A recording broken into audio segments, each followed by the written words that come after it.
Hanoï, le carrefour de l'ancienne rue Paul Bert et du Petit Lac, à l'heure de la sortie d'usine. Pas une seule voiture, mais beaucoup de vélos sur lesquels se déplace lentement, machinalement la foule des travailleurs, dans une régularité impressionnante.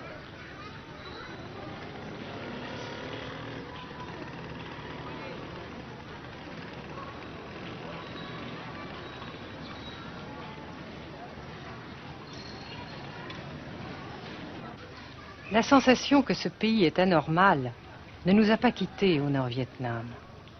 Anormal d'abord parce que toute vie individuelle a disparu au bénéfice d'un effort collectif extraordinaire.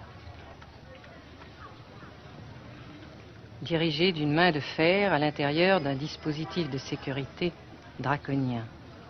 Anormal ensuite parce que dans ce pays coupé en deux depuis 10 ans, un grand nombre de familles vivent le drame de la rupture qui alimente à sa façon la guerre du Sud. Est-ce que vous pensez, Monsieur le Président, qu'il y a une solution militaire à la guerre du Sud-Vietnam? Non. Parce que vous savez que le peuple vietnam, c'est en un. Et le pays du Vietnam, c'est un. Les Américains ont fait une guerre d'agression, comme qui dit, c'est une guerre non déclarée. Et, comme vous savez aussi, vous avez pu lire dans la presse, n'est-ce pas, mondiale, que plus la guerre prolonge, plus les Américains et leurs valets, n'est-ce pas, comment dire ça,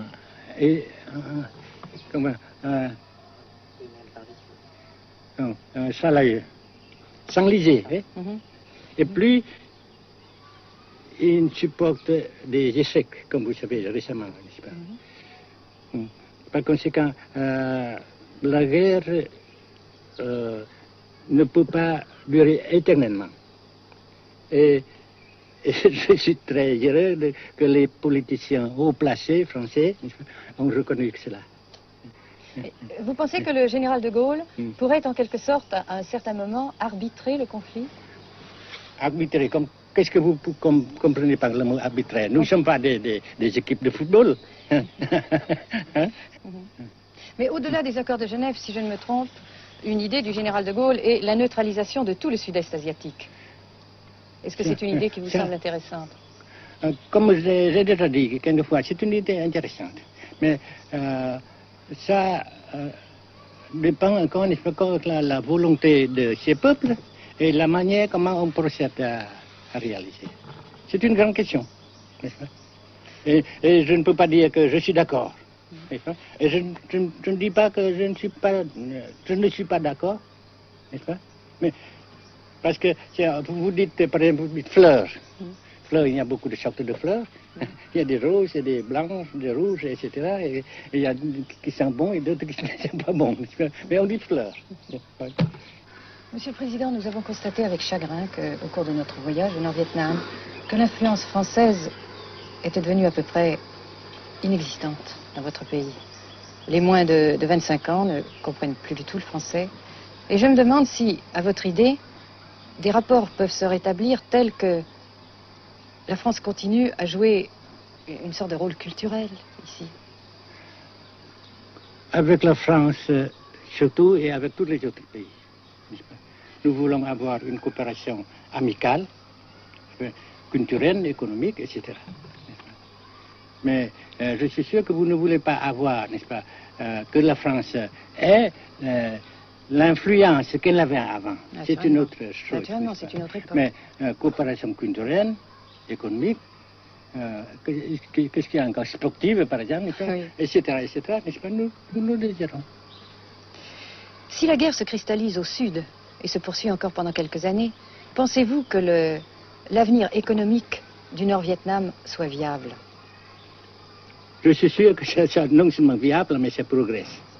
Parce que vous avez vu vous-même, vous avez constaté vous-même qu'ici, nous travaillons beaucoup, notre peuple travaille beaucoup, avec abnégation, n'est-ce pas, et avec dévouement, avec enthousiasme.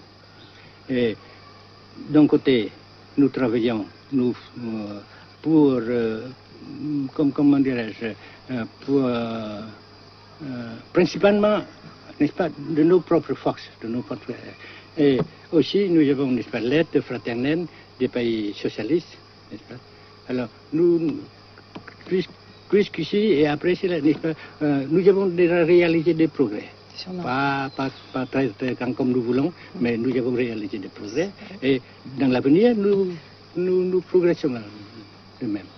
Mais vous mentionnez là l'aide des pays socialistes. Est-ce que cette aide ne s'est pas trouvée légèrement compromise à la suite du conflit idéologique entre la Russie et la Chine? Non, parce que ces questions, n'est-ce pas, différences idéologiques entre nos différents partis frères, c'est nos affaires intérieures. Ça passera. Et l'unité, ça se fera. Mais l'aide fraternelle continue et continuera. Et c'est très précieux pour nous. Bien sûr. Mais certains ont l'impression chez nous, Monsieur le Président, que le Nord-Vietnam se trouve actuellement assez isolé, asphyxié même, et que politiquement, il pourra difficilement éviter de devenir une sorte de satellite de la Chine. Qu'est-ce qu'on peut répondre à cela? Jamais.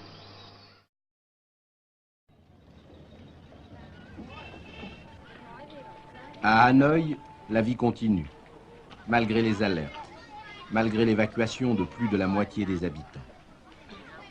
Les petits magasins de la rue de la Soie sont pour la plupart fermés.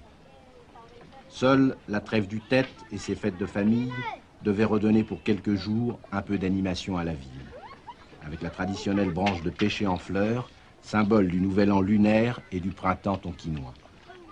La trêve, malheureusement, ne fut qu'un espoir déçu.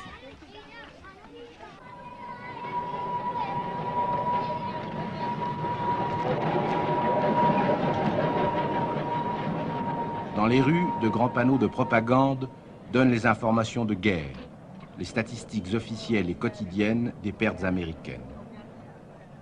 Selon le gouvernement de la République démocratique du Vietnam, 1631 avions américains auraient été abattus au-dessus du Nord-Vietnam.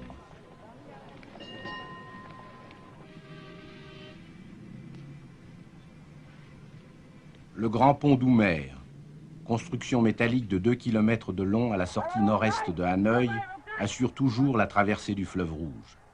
Sa sauvegarde est capitale. La défense antiaérienne du Vietnam, tant redoutée par les pilotes américains, dispose de nombreuses fusées solaires de fabrication soviétique.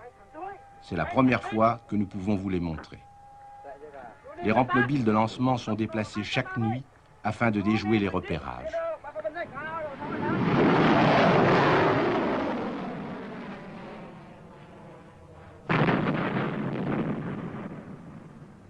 Selon les milieux officiels de Hanoï, 54 avions de l'US Air Force auraient été abattus en 1966 par la seule défense antiaérienne de la capitale.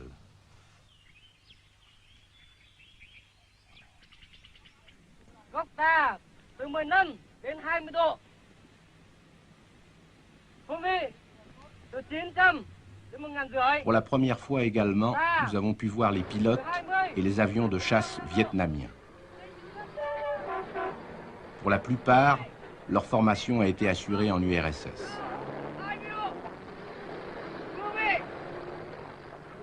L'état-major des forces aériennes du Vietnam se défend d'utiliser des pilotes ou des spécialistes étrangers. Les MiG-17 et 21 participent de plus en plus nombreux à la défense du Nord-Vietnam. Les résultats des combats aériens sont mal connus et contradictoirement mentionnés dans les communiqués vietnamiens ou américains.